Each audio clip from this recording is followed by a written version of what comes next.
I've been very fortunate to do some pretty cool things in football so far. Can everybody hear me okay? I always get a little paranoid that you can't.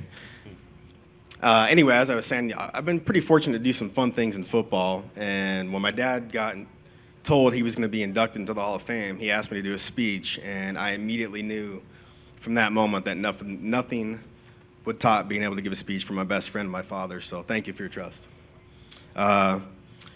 First of all, congratulations to the rest of the inductees tonight. A couple Grizzlies and a fellow wrestler, so good job, board.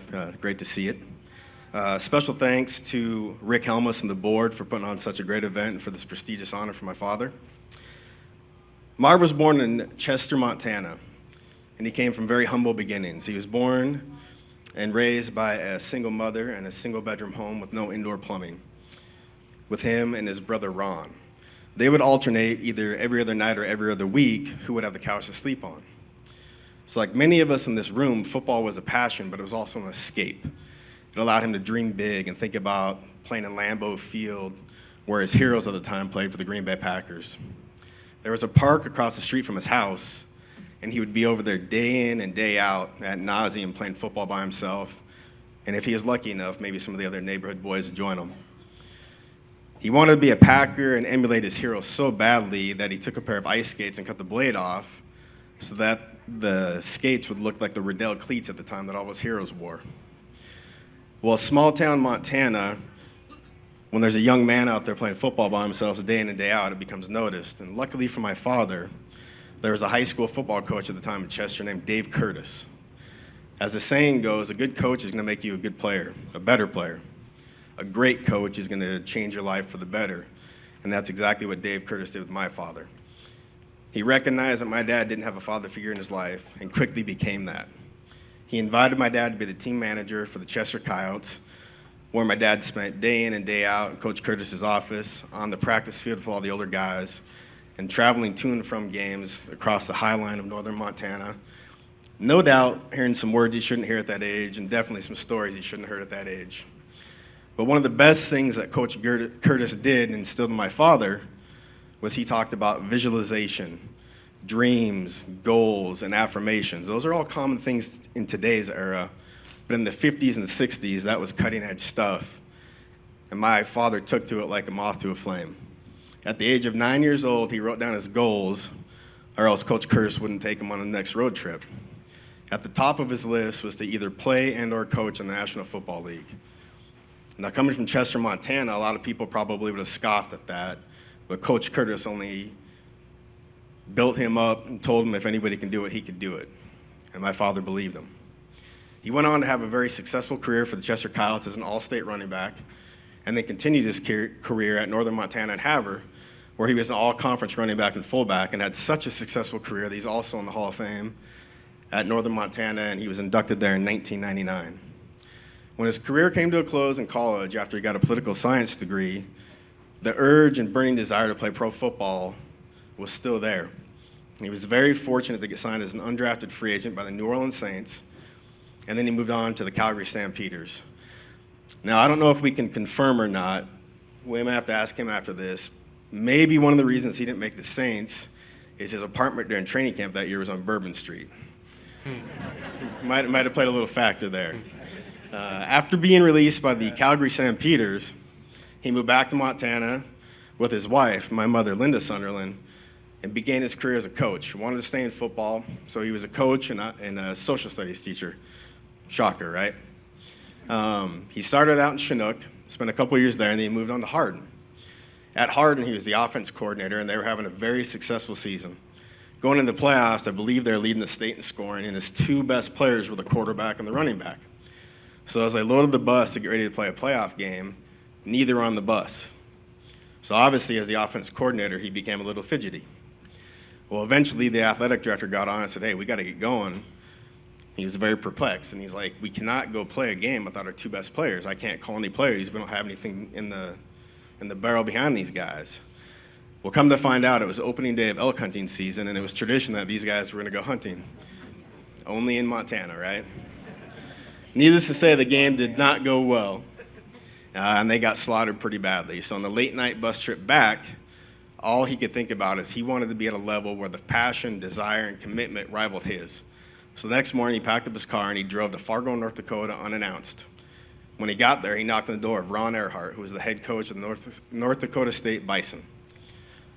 Ron and him had crossed paths a couple years before at an all-star game, and he hired him to be a graduate assistant. For the next 6 seasons, my dad was with North Dakota State, and they had a dynasty, very similar to what they have at this time. They had 2 undefeated seasons, and it culminated with a Camellia Bowl win over the Montana Grizzlies, a ring he still wears to this day with a lot of pride. Well, with the success that North Dakota State had, Coach Earhart was hired by the New England Patriots, and he immediately wanted to take my father with him as a coach. However, there was a gentleman there overseeing player personnel named Mike Hickey, and he had different ideas for my father. He thought he had an eye for talent, and he could help that team better by serving as a scout. So after a long debate, a couple of sleepless nights, my dad decided to take a scouting job with the New England Patriots in 1976. For the next 3 years, he was with the Patriots, from 76 to almost 1979. At that time, Mike Hickey took the basically general manager position with the New York Jets, and the first thing he did was offer my dad a position to go with him. So from 1979 to 1998, my father was the national scout and the de facto director of college scouting for the New York Jets, all based out of Great Falls, Montana, which is rare, but he didn't want to leave the state he loved so much. After the 1998 draft, he was having coffee in his backyard in Great Falls when he got a very unexpected phone call. It was Bill Parcells, who was then the general manager and head coach of the New York Jets. So my dad answers thinking, is he looking for a free agent? We had an injury at minicamp. What's going on here? Something very normal. Coach Parcells tells him, hey, I got a job for you. To which my dad replied, I thought I had a job, Bill. What's going on here? And he said, no, I just got a call from Ernie Accorsi, the general manager of the New York Giants, and they're seeking permission to hire you as a director of player personnel. Now backtrack. My father had turned down numerous opportunities in the 80s and very early 90s to have that role because my mother was sick, battling cancer, and he put family first. So this was a full circle offer for him that he'd been waiting for quite a while. He immediately jumped at the offer, accepted it. It was a dream job, and it also allowed him to work with one of the best football minds in the history of the NFL, and Ernie Accorsi. During that time, he oversaw every aspect of scouting for the New York Giants, from the pro side to the college side, and he had his fingerprints all over a roster that played for the 2001 Super Bowl, a ring he still wears to this day. After he was with the Giants, he did a second tour duty with the New York Jets for 2 seasons, and then moved on to the Tennessee Titans for 9 years to culminate a 39-year NFL career in front offices. Now, oftentimes, the acronym that people said the NFL stands for is not for long. Obviously, Marv bucked that trend and then some. Now, you don't make it 40 years in the NFL simply on good looks and personality. You have to help your teams win. You have to bring value to an organization. And when you're looking for players, when you're an evaluator at that level, you look for something called the it factor. What that is it can't be measured, can't be weighed, can't be timed, but when you're around it, you can feel it. It's palpable. My father had the it factor as an evaluator.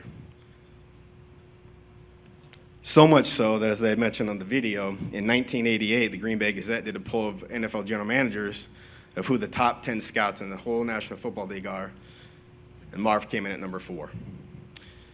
Now, part of the it factor is having a conviction, believing in what you see, even if everybody else in the room doesn't see it.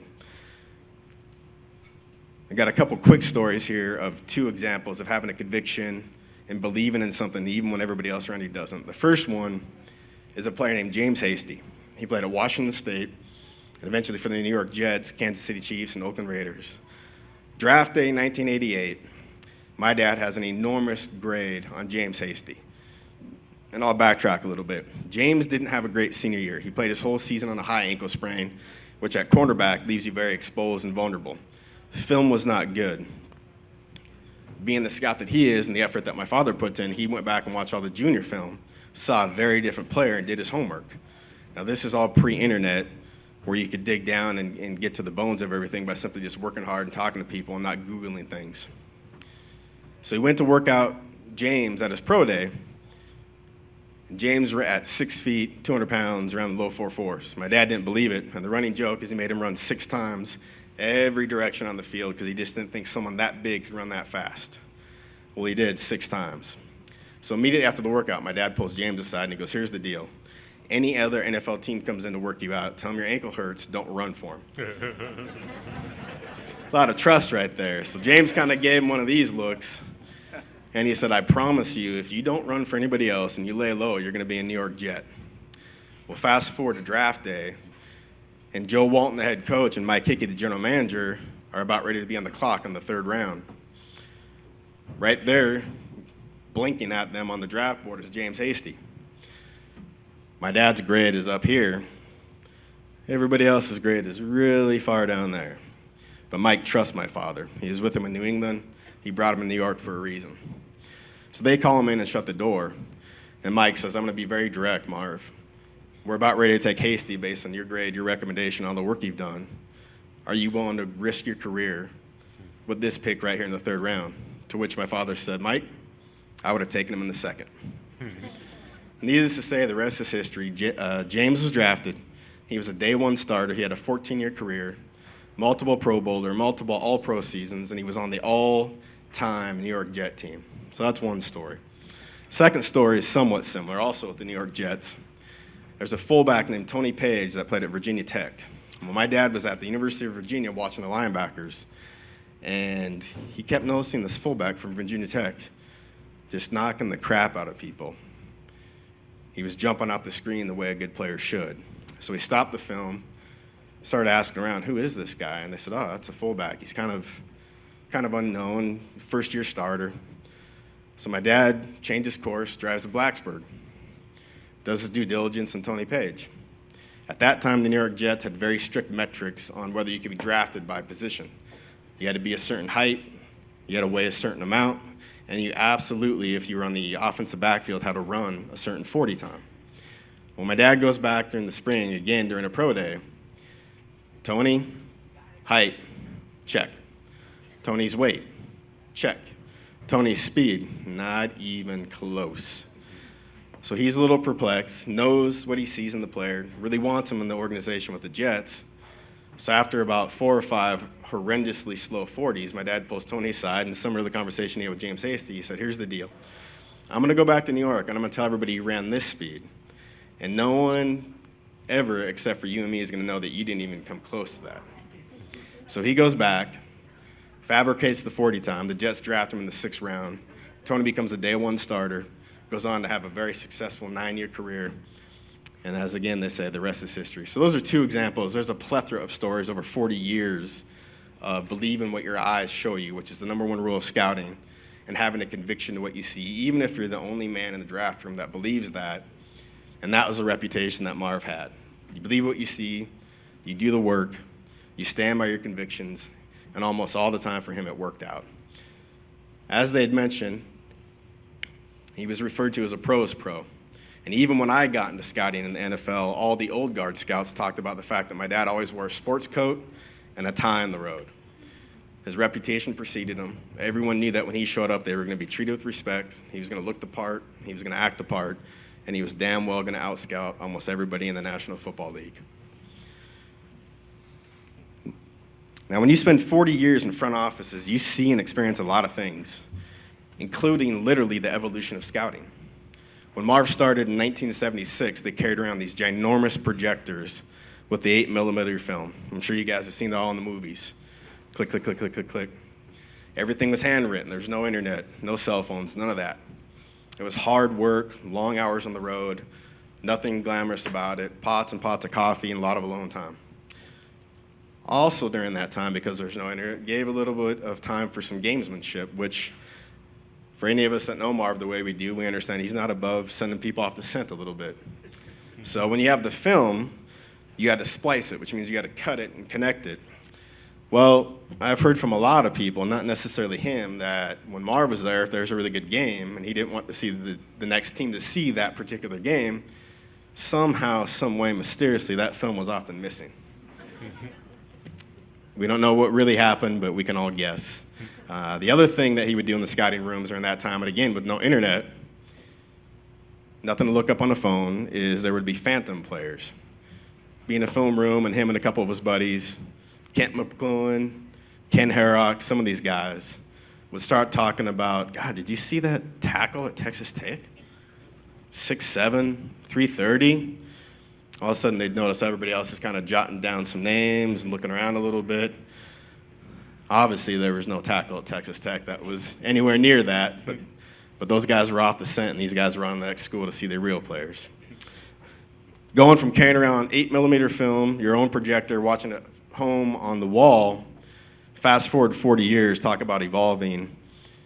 Everything's web-based. You can watch film on your laptop at home, on your couch.